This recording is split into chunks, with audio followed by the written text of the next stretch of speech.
Hindi ko kasi makita dito yung value ng asanang collectible item. Actually, tama yung sinabi mo, boss, na may mga gumagawa nito at may mga nag-i-improvise din na gumagawa ng ganito. Naman, Maganda in fairness, maganda naman yung pagkagawa. Kumbaga, talagang pang mga tourist spot niya, souvenir shop.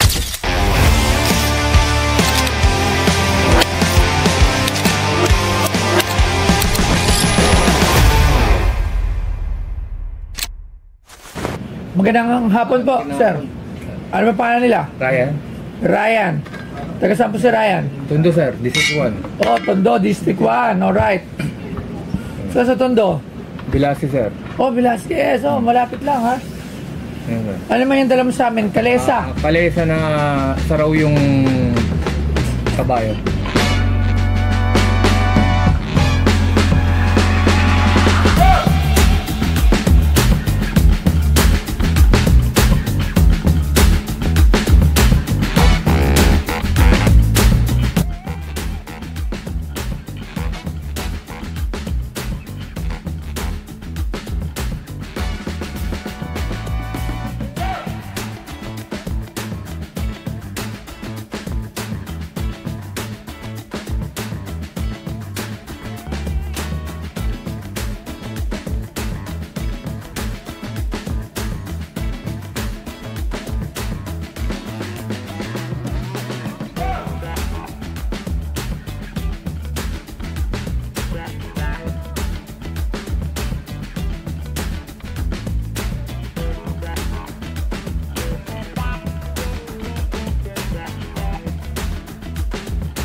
Kain ka sa raw na jeep. Oo. Ito yung mismo na sa jeep. Oh, yan, sir.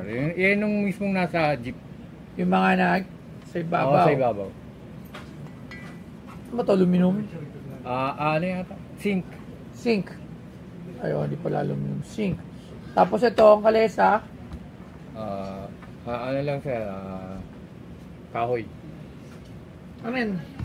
Ito naman, sir, jeep. Saan mo naman nakuha to? Ito yung sa mga souvenir sa SM eh. Hindi, sir, iba. Iba yung Oh, ano naman to? Saan mo naman nakuha to?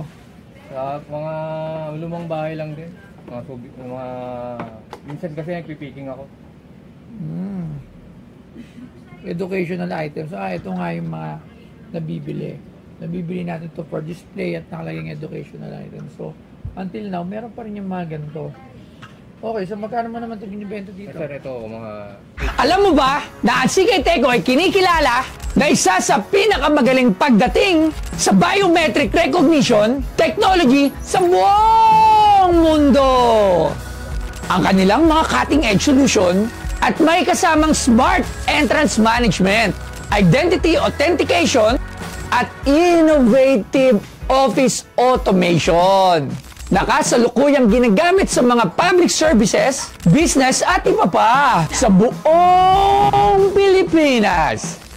Sa CK Teco, walang kapantay ang safety na kaya nilang i-provide dahil sa kanilang top-notch security, convenience at efficiency. At mas mapapadali ang pagmamanage ng inyong security operation.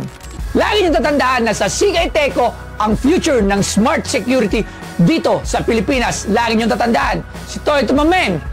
Geng, geng. 8,000. Ano na? Set na siya.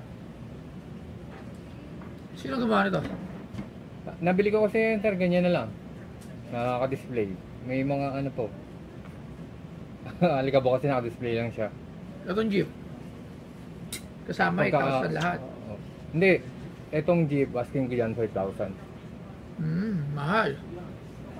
Mahal, may mabibili ka pa rin jeep hanggang ngayon. Hindi naman siguro ganyan na itsura. Kasi mas Meron, luma Sa kultura, meron nabibili mga jeep, maraming to souvenir eh.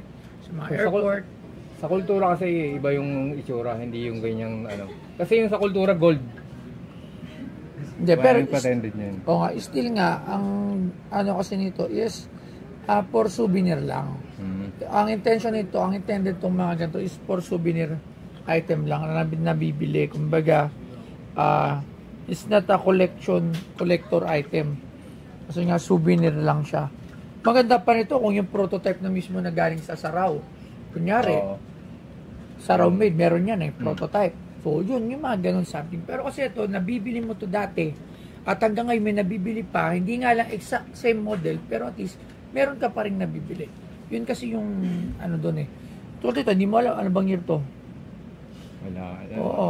Ayan, nakalagay yung promotional items supplies incorporated. So, it means, from the word itself, is a promotional item. Okay, maganda naman siya. Display, pero na to the point na bibili ko siya ng 5,000. So, ito naman isa, ito yung nasa ibabaw ng hood. Tama ba? Ito. Oh, yan. Sa ibabaw ng hood. Sa Saraw, isa sa pinakamatanda na gumagawa ng sikat na jeepney dito sa atin. Hindi ko kasi sure kung siya yung unang-una. Pero malamang isa siya sa pinakamatanda na gumagawa ng kung saan tayo nakilala. Alam nyo naman, pag sinabing sa ibang bansa, Manila, andyan yung jeep. Yun ang pinaka ano. Yan talaga ako. Pag sa Manila, Pilipinas. So, when you ride the jeep, katulad nga yan. So, ito naman Kalesa, gumawa nito, no? Ito pambenta rin to actually. Talaga may gumagawa talaga nito. Like dati sa mga nayong Pilipino. Sarado na rin. Sarado na yun, di ba? Dati doon ka makikita niyan eh. May mga ganyan. Sa mga tourist attraction natin. I don't know kung sa Luneta meron pa nito. Sa mga tindahan sa Luneta. Di ba sa loob ng Luneta may mga tindahan doon. So, hindi ko na rin alam dahil matagal-tagal na rin tayo hindi nakakapunta ron. Kung meron pa. Ito meron nga, alam ko, Labs, meron tayong nabiling Saraw na jeep na ganito, di ba? Meron tayong ganito eh. Nabili ko sa Ilocos. Yung ganito. Ito yung manok. North Loop, di ba? No? May pangalan pa ng Saraw, no? Meron yun mismo. May pangalan ng Saraw.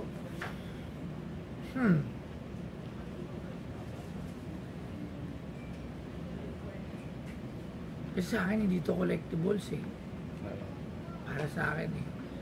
Hindi siya collectibles, pero pwede siya pang display at pwede rin namang mabenta. Pero na to the point na sasabihin mo na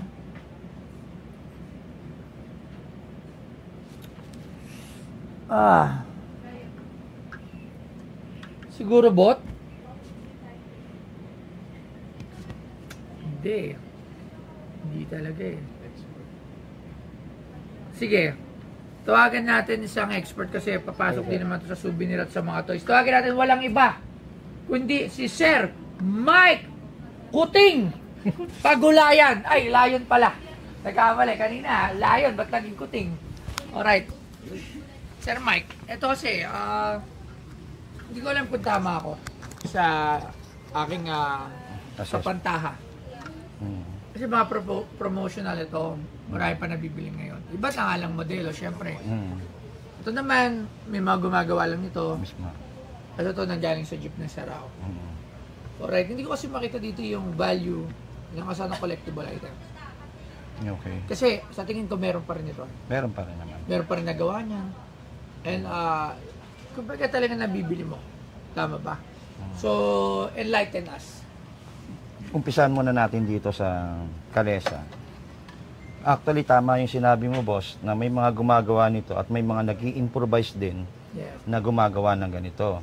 Dito, ang may presyo, itong mismo. Galing sa Saraw. Galing sa Saraw.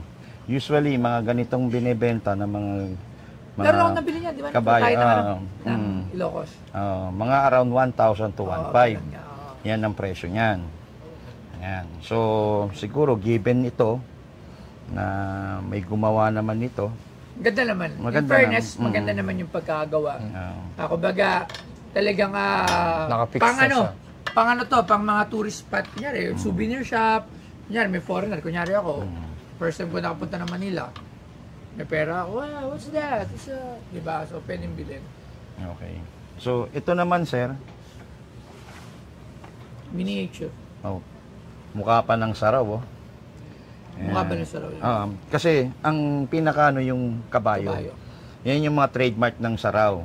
Simula nung ginawa siya 1953 ni Yan ba pinakaunang jeep natin? Ay, Hindi, no? hindi siya ang unang nag-invento. Pero Diba?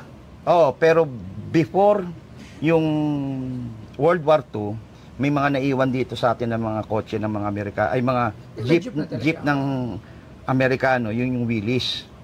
So yung iba, ginawa ng mga Pilipino, ginawa nilang pinaka source of transportation. Pero si Saraw, si Leonardo Saraw yata, yung unang modified pampasayrong jeep. So galing yun. Baclaran, Luneta, Quiapo. Yun yung trademark talaga ng Pero kasi parang meron pang mabibili niya. Tapos ito, boss, promotional item, okay, made in Philippines. Sa mga collector kasi, boss, lalo na sa mga nasa mga vintage na mga kino-collect, malaking issue pag made in Philippines. Bakit? Kasi kumbaga katulad ng mga dati, meron ako yung naalala nyo, may binigay akong QP sa'yo. Mga galing ibang bansa pa. So ibig sabihin, kaya nating mag-manufactured ng toys dito sa Pilipinas. Katulad po nito, dito sa atin, hindi masyado common na, baka parang common na natin nakikita ng ganito to. Pero sa ibang bansa, mawawaw factor sila sa ganito. Kumbaga, kaso na sa Pilipinas. yun, nga po. So, ito ang scale nito is 1:24. Yan, 1:24 ang size ng sasakyan na to. Yung sinasabing kasya sa palad mo. Yan, 1:24. Siguro, boss, ito, kasi yung mga ibang mga Ferrari, mga gano'n na Petron, mga branded, siguro, probably, mga 2K to 2.5 to. So, okay, and this one, ito 1,000. Siguro, for 1,000, siguro, para dito, siguro 1.5 to 2,000. Maraming salamat, Sir Mike Dakiten. Pagulayan.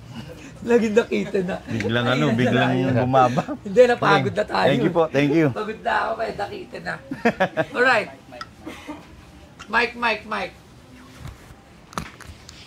Okay. Bibiling ko to, bot.